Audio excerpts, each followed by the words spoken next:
Guys, welcome back to our final stop in Bardstown, Kentucky. We will be hitting the Lieutenant Howell Moore Museum and the Women's History Museum, Civil War History Museum. United States military history. This is the one that takes you up to like the the newest updated wars and everything, like through Iraq.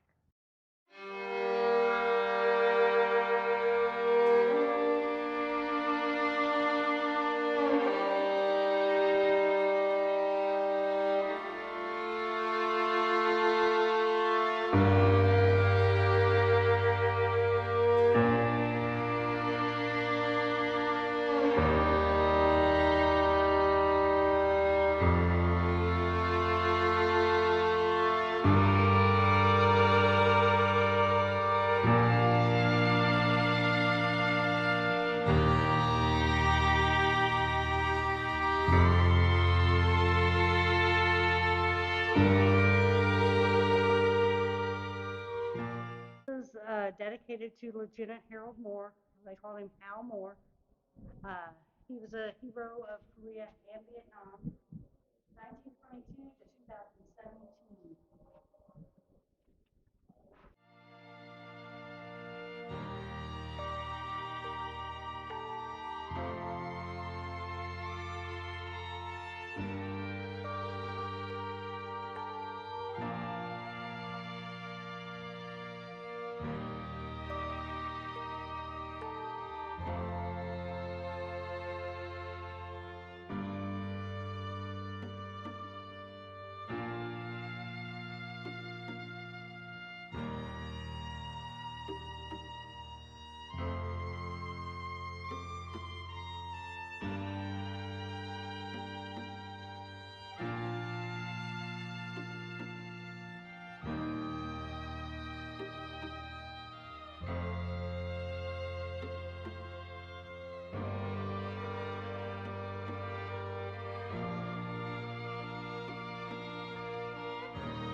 All right, guys. So 1922, February 13th, he was born in Bardstown, Kentucky. In 1942, he completed high school and attained Georgia's congressional appointment to West Point while attending night school at George Washington University in Washington, D.C. In 1942-1945, he graduated from West Point. In 1954, he returned to West Point as an instructor in the tactics department where he became role models of many cadets, including Cadet Norman Schwarzkopf, class of 56, which everybody should know who that is. In 1965, Lieutenant Moore, his call sign Trojan 6, led the 1st Battalion, 7th Cavalry Regiment in the first major pitched battle with the North Vietnamese Army at the landing zone X-ray in the Drang Valley. I kind of skipped around here and went over. In 1948, he completed one tour with the 187th Airborne Regiment in Japan. He became a parachute jump tester at Fort Bragg, North Carolina. He made over 300 jumps with several near-fatal incidents, earning the nickname Mr. Lucky. In 1952, he commanded the Rifle Company and Heavy Mortar Company in the 17th Infantry 7th ID. At that time, he was just a captain. He saw 14 months of combat action in the Battle of Fort Chophiel, T-Bone, Alligator Jaws, and Charlie Outpost during the Korean War. In 1968, he was selected first from his class at West Point to be promoted to brigadier general. In 71 to 1973, he was the commanding general of the Army Training Command at Fort Ford, California. 1973 to 1977, Lieutenant General Moore served as the commanding general of the Military Personnel Center and Deputy Chief of Staff for Personnel Department of the Army. In 1977, he retired from the Army. In 92, him and Joe Galloway authored the book, We Were Soldiers Once and Young. And he returned to reconcile with June Hupon from the Battle of X-Ray, Landing Zone X-Ray in 1993.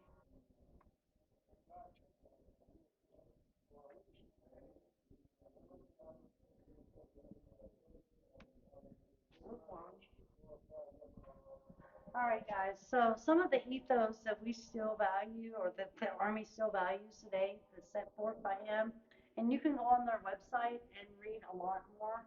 But one is first boots on and last boots off, meaning officer was the first one to put boots on the ground and the last one to take their boots off. And the never leave a fallen comrade, that was something that he was very, very, very big on. Was he left no one behind, dead or alive. That was just his thing. But make sure you go on their website and read about his history, because he is a very well decorated lieutenant general. Yeah, we'll leave that all in the description.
All right, we're getting ready to go into the Civil War in Kentucky display from 1861 to 1865. I'm not going to bore you with reading all the details, but I'll let David take you in and show you all the stuff that's in there.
So this one covers the Indian Wars. That was 1622 to 1898. Buffalo soldiers came from that, the term Buffalo soldiers.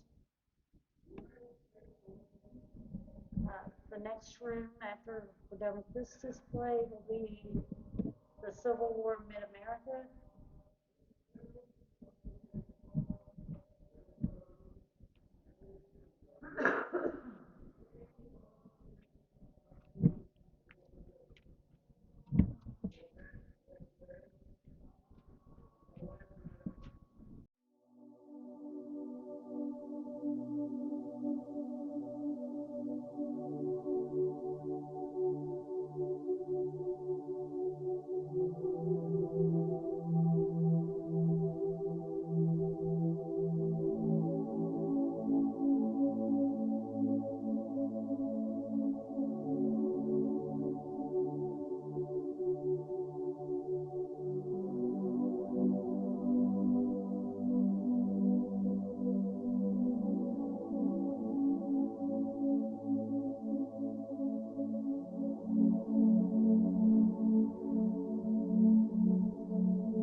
States was at peace with that nation, and at the solicitation of Japan, was still in conversation with its government and its emperor, looking toward the maintenance of peace in the Pacific.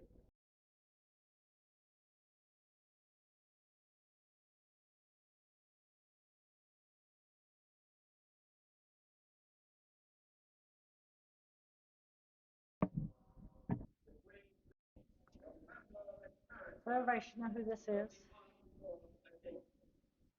He was a Korean War pilot and part of the first moon landing. And this letter is from, it's assuming his son. Oh no, that's him. That's old.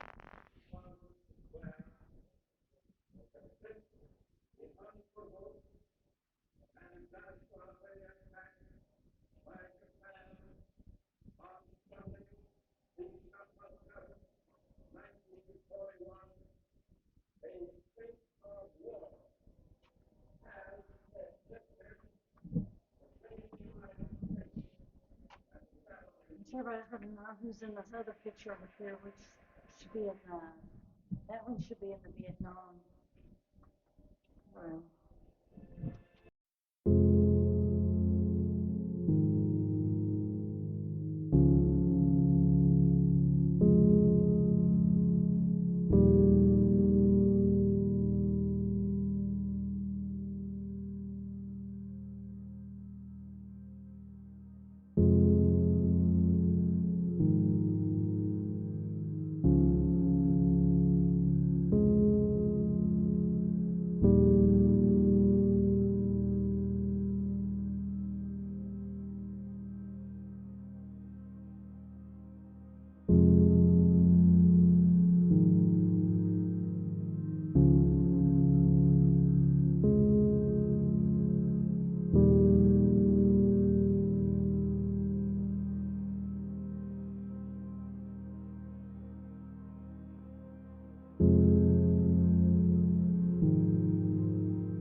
Hope y'all enjoyed the tour of the History Museum and the Women's History Museum.